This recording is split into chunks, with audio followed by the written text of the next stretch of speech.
Assalamu alaikum. This is lecture number 29 of Signals and Systems course, and I'm your instructor Muhammad Rizwan Azam. In today's lecture, we will see the properties of the Laplace transform. You can relate most of the properties with the properties of the Fourier transform. The proofs of these properties are similar to that of the Fourier transform, so I will emphasize mainly on the properties and their use. The first property of the Laplace transform is the linearity property.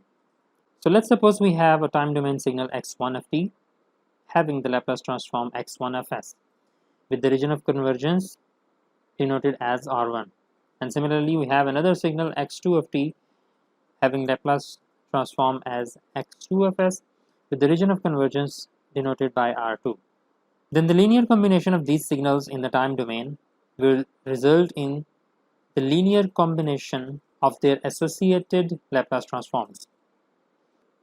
We can write this combination as x of t and this combination as x of s. Then the region of convergence for the Laplace transform x of s will be the intersection of R1 and R2. This region of convergence can be empty, which will mean that x of s has no region of convergence and hence x of t has no Laplace transform. And in some cases, the region of convergence can be larger than this intersection. So let's see this by an example. Let's suppose we have some x of t, which is the combination of x1 of t and x2 of t, and the Laplace transform of x1 of t is represented by this expression, where the region of convergence for this x1 of s is greater than -1. And similarly, the Laplace transform for x2 of t is expressed by this expression, and the region of convergence for x2 of s is greater than -1. We can call this region of convergence R1 and this region of convergence as R2. Then in the S plane, we can see that the region of convergence R1 and R2 both are towards the right of the pole at -1. By using the above linearity property, we can find the x of s by simply adding these two terms, and this minus sign is consistent. So we can see from here that after taking the LCM, this s plus 1 and s plus 1 are cancelled out, which means that a 0 at s equals to -1 and a pole at s equals to -1 are cancelled out by each other. Now the final x of s is 1 over s plus 2. Now if we see at the region of convergence for capital X of s, usually the ROC associated with the linear combination of terms can be found simply by the intersection of ROC of individual terms. So if we take the intersection of both of the region of convergences R1 and R2, it will be somewhere here at -1 point. But as there is no -1 point here in the X of s, so we extend this region of convergence to the -2 pole point, because we know from the properties of region of convergence that it should be bounded by either the pole or the infinity. So that's why we have extended this region of convergence at -2 pole. So now we can see that the region of convergence for X of s is larger than the intersection of the ROCs for individual terms. If we move to the next property, let's suppose we have a time domain signal x of t with the Laplace transform x of s, and the region of convergence for x of s is denoted by R. Then shifting the x of t by t naught is equal to multiplying x of s by e raised to the power s t naught. The region of convergence will have no change. So in the third property, if we multiply e raised to the power s naught t to the time domain signal x of t, then the Laplace transform x of s will be shifted by s naught, and the region of convergence will also be shifted by real portion of s naught. So let's suppose we had this region of convergence for x of s, then this will be the region of convergence for x of s minus s naught. So let's suppose we have a pole or 0 at R2 and a pole or 0 at R1. Then multiplying e raised to the power s naught t in the time domain will shift this region of convergence equal to the real part of s naught in each of the poles or zeros. Let's look at a special case where S naught is j omega naught t. There is no real part, just the imaginary part. Then if you multiply e raised to power j omega naught t with the x of t, then the Laplace transform of this term will be x of s minus j omega naught. So what does that mean? It means that if we have, let's suppose, a pole here at s equals to a, for x of s, then x of s minus j omega naught will have the poles shifted parallel to the j omega axis. It can be here somewhere or here somewhere. Now the region of convergence will be same as for the previous case, you can see from here, but the pole is now shifted in the frequency. The next property is the time scaling property of the Laplace transform. So once again, if we have some time domain signal x of t with the Laplace transform x of s and the region of convergence R, then if we scale the time variable by a, then the Laplace transform will be scaled by 1 by a, and its magnitude will also be scaled by 1 by a. And also the region of convergence will be scaled by 1 by a, which tells us that any value s in R will be divided by a in the R1. So the effect of this a on the region of convergence can be seen if we take different values of a. If we take a greater than 1 firstly, then we can see from here that every value of s here will be divided by a here. So if a is greater, it means that the overall region of convergence will be compressed. And similarly, if a is between 0 and 1, then these values will be greater, and we can say that the region of convergence is now expanded as here. And if we take a negative, then the region of convergence will undergo a reversal about the j omega axis, and also it will have some scaling. So let's take a case where a equals to minus 1. For this case, we can see from here that the region of convergence R1 will be minus R. So it means that for the time reversal x of minus t, the Laplace will be just x of minus s, and the region of convergence will be minus R now. So the next property is the conjugation property of the Laplace transform. Once again, x of t is the time domain signal and x of s is the Laplace transform with ROC R. Then if we take the conjugate of the time domain function, then it is equivalent to taking the conjugate of the Laplace transform and as well as the conjugate of the variable s. And from this property it follows that if x of t is real, then we know that x of t will be equal to its conjugate. Hence, if the Laplace transform of x of t is x of s, then x of s will be equal to the x conjugate s conjugate, which is the Laplace transform of x conjugate of t.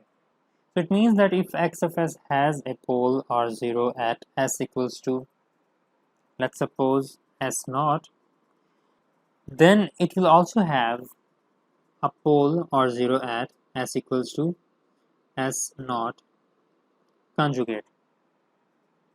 So it means that the poles or the zeros of a real x of t will also be in the conjugate pair form.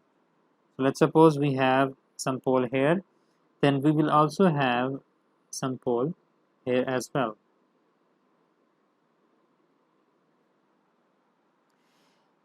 So let's move to the next property, which is the convolution property.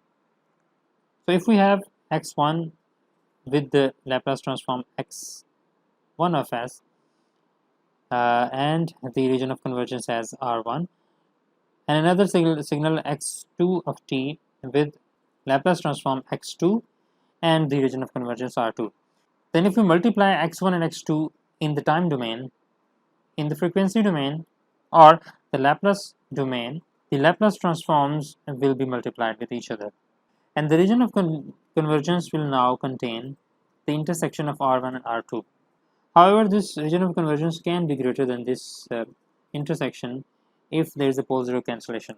So this was one of the main motivations of moving towards the Laplace transform, that the convolution in the time domain is now converted into just multiplication of their Laplace transforms.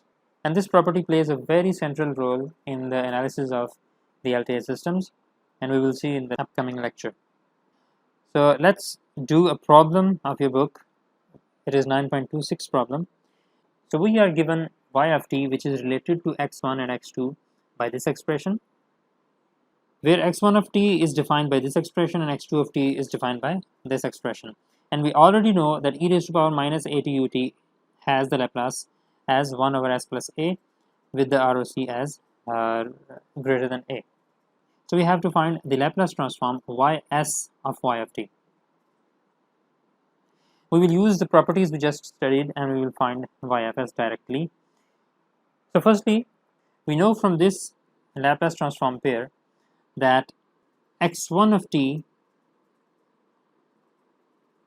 which is equal to e raised to the power minus 2t u of t, it will have the Laplace transform as 1 over s plus 2 with the region of convergence greater than a here is 2, so region of convergence will be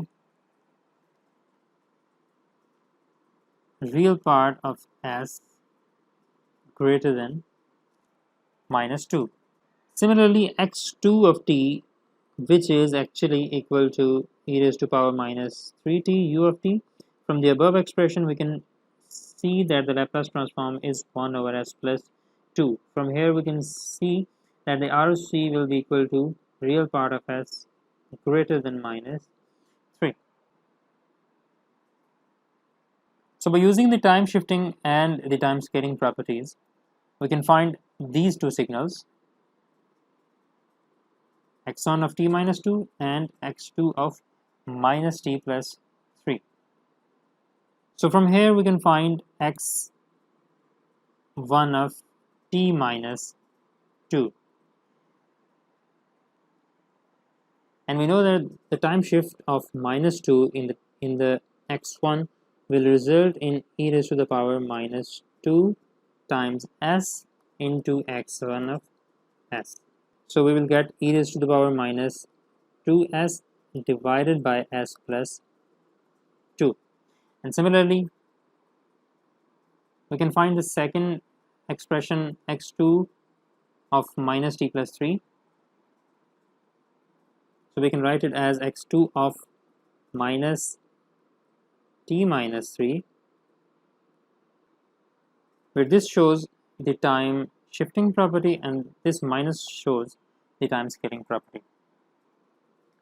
So if we apply these two properties together, then we can get the final expression, which is e raised to the power minus 3s divided by s plus 3. And the region of convergence for above expression will be real of s again greater than minus 2, and for this expression ROC will be real of s greater than minus 3.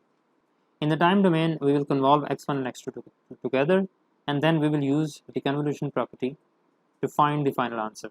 Hence, the x1 t minus 2 convolved with x2 minus t minus 3 will be just multiplication of their respective Laplace transforms.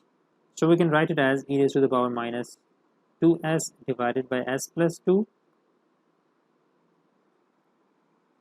multiplied with the e raised to the power minus 3s divided by s plus 3, or we can say that the final y of s equals to the e raised to the power minus 5s divided by s plus 2 into s plus 3.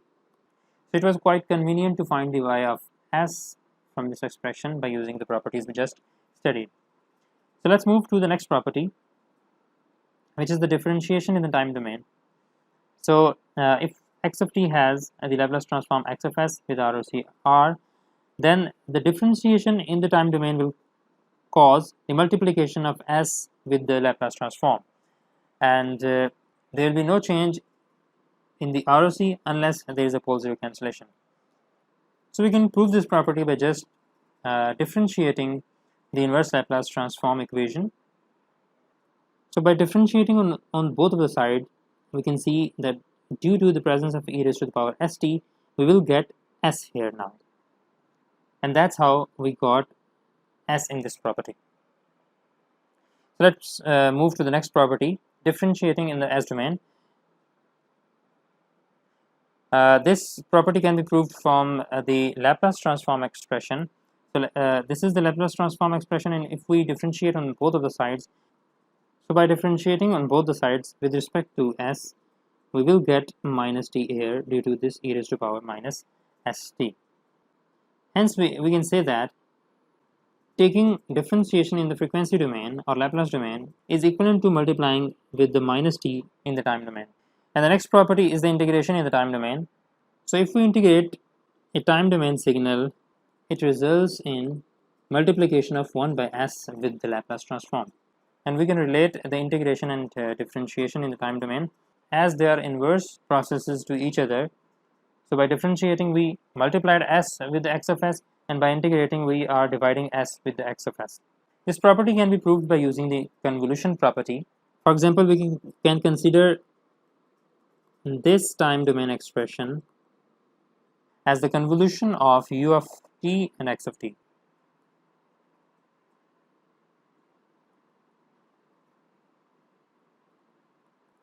So for a equals to 0 in the e raised to the power minus at u of t Laplace transform pair, which was 1 over s plus a, we can see that if we put a equals to 0, then we will get u of t 1 over s. So the Laplace transform of u of t is 1 over s with region of convergence greater than 0 because a is now 0. So from the convolution property, we can say that u of t multiplied with x of t is the same as multiplying 1 over s times x of s. And the region of convergence will be the intersection of the region of convergence for x of s and the region of convergence for u of t we just found. So let's do some more examples and apply these properties to these examples. So first we will do the example 9.14 of your book. 9.14. So we have a signal x of t equals to e raised to power minus at into u of t, and we have to find the Laplace transform of this expression. Actually it is t multiplied with this whole expression, and we already know that e raised to the power at u of t is equal to 1 over s plus a, and the region of convergence is real of s greater than minus a. Now we have to multiply t with this expression, and we already know that multiplying t in the time domain is equivalent to the differentiation in the Laplace domain. So it is just equivalent to d by ds of 1 over s plus a. From here we can find the derivative of this expression. So s plus a whole square s plus a multiplied with 0 minus 1. So this will be just 1 over s plus a whole square. So from here we can see that if we multiply t with e raised to the power minus at u of t, it results in a square of this expression. So to find a general expression, let's multiply once again with the t. So this expression will be t square e raised to the power minus at u of t. Then this will be equivalent to, again differentiating this expression we just found, 1 over s plus a whole square. So again we can easily find the derivative, s plus a whole 4, and this minus is there, s plus a whole square multiplied by 0 minus 2 times s plus a times 1. So this will be just 2 times s plus a divided by s plus a raised to the power 4. So 1 s plus a will be cancelled and you will be remain with s plus a whole cube. So what does that mean? That means that if we multiply t, then s plus a term is multiplied in the denominator. So we can write this in the general form as t raised to the power n minus 1 divided by n minus 1 factorial into e raised to the power minus at u of t will be 1 over s plus a raised to the power n. So this is a very useful expression and we will use it many times. So let's do another example, example 9.15 of your book.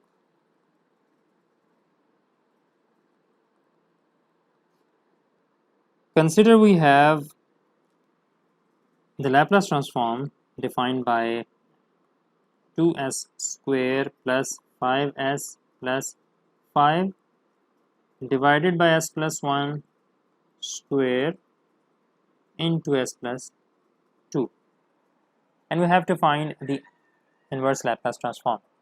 And we have already stated that to find the inverse Laplace transform we use the partial fraction expansion. So for this expression we can write above expression as, so in the above expression we can see that we have two poles at the same place. This is called multiplicity 2. So for these kind of expressions we will write x of s as a divided by s plus 1 with the highest power, in this case 2, and then b divided by s plus 1 with one lower power than this, and then this expression which is simply c over s plus 2. We can find a and c by the usual method we studied in the last lecture, but the b requires some special attention. So let's find a, and then from there we will find b. We can find a by multiplying s plus 1 on both of the sides.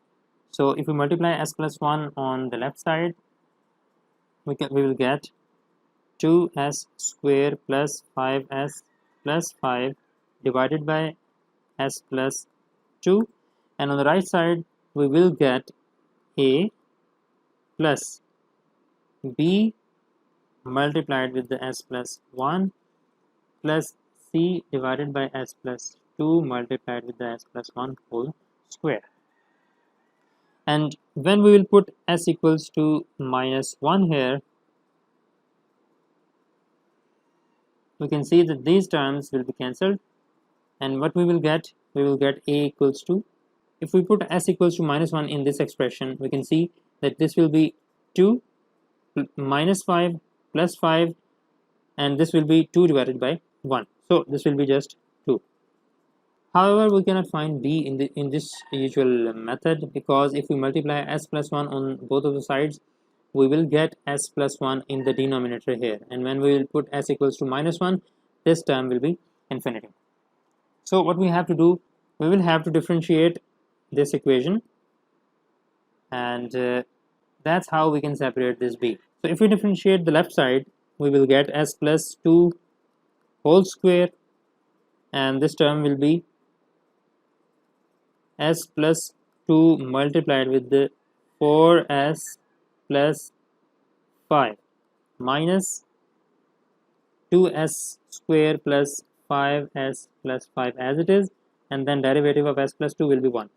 And on the right side, a will be cancelled out and we will get b here, just b, and this term will be c, and the derivative of these two terms s plus 2 whole square and s plus 2 multiplied with 2 s plus 1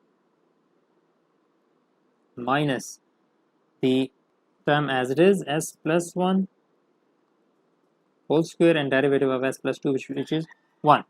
From here we can see that we have separated b. Now we can put s equals to minus 1 and we will find some value of b. So from here we can see that if we put s equals to minus 1 here, this will be 1 multiplied by 1 minus 2 divided by 1. This will be equal to b, and if you see here, when we will put minus 1 here, this term will be cancelled out. So we will get b equals to minus 1. So we have found a and b. Now we will find c, and again for the c you have to multiply the term associated with the c, which is s plus 2, on both the sides. So I'll write down here. So if we multiply s plus 2 on both of the sides, we will get 2s square plus 5s plus 5 divided by s plus 1 whole square, and if we put s equals to minus 2 here, we will get c. So let's put s equals to minus 2 here. From here we can see that it will be 8 minus 10 plus 5 divided by 1, and from here we can see that this will be 3. So we have found a, b and c, and we will put these a, b and c here in this expression. So if I put values of a, b and c, then we will get 1 over s plus 1 whole square minus 1 over s plus 1 plus c is 3, so plus 3 divided by s plus 2. And we can easily find the inverse Laplace transform from here. And we have already seen that this term will be 3 into e raised to power minus 2t. This term will be u of t, I can take common. This term will be simply e raised to the power minus t. And about this term, we have seen that if we multiply t with e raised to power minus at, then we will get this square sign. That's why we can write it as t into e raised to power minus at, where a is 1, so minus t. And from here we have taken a u of t common. Now x of t can be written as this expression. So after this, we will move to the last property associated with the Laplace transform, which is the number 10th property, the initial and final value theorem.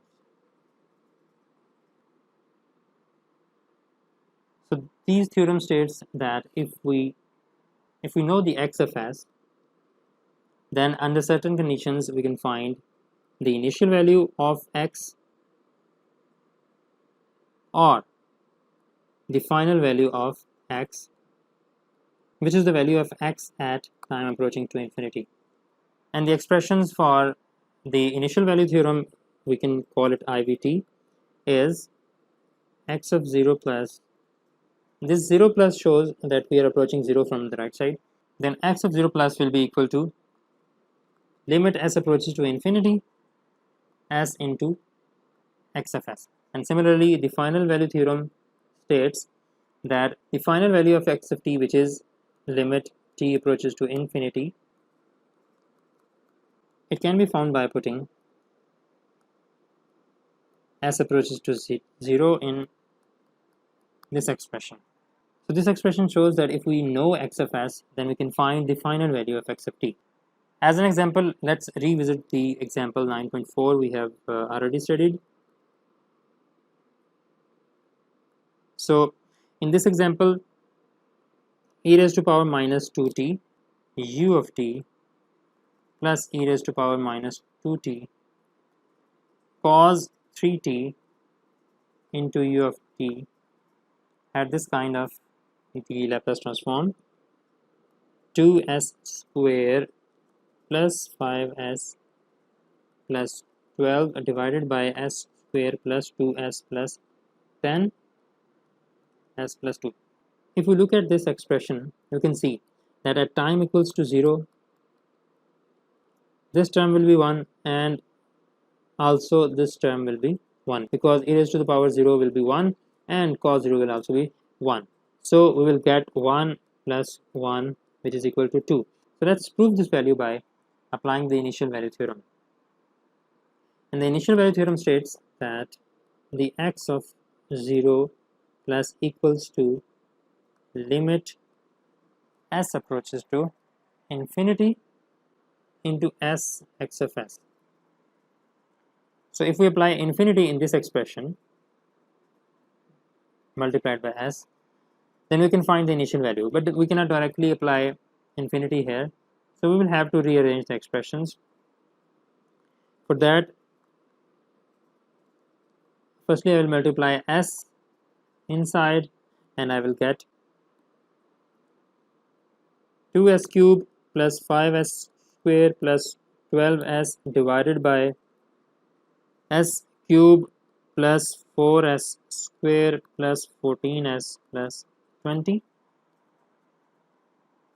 and from here we can take s cube common,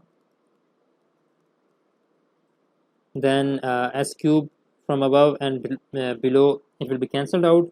We will be left with 2 plus 5 divided by s plus 12 divided by s square divided by 1 plus 4 divided by s plus 14 divided by s square plus 20 divided by s cube. Now when we sorry, it is not 0, it is infinity.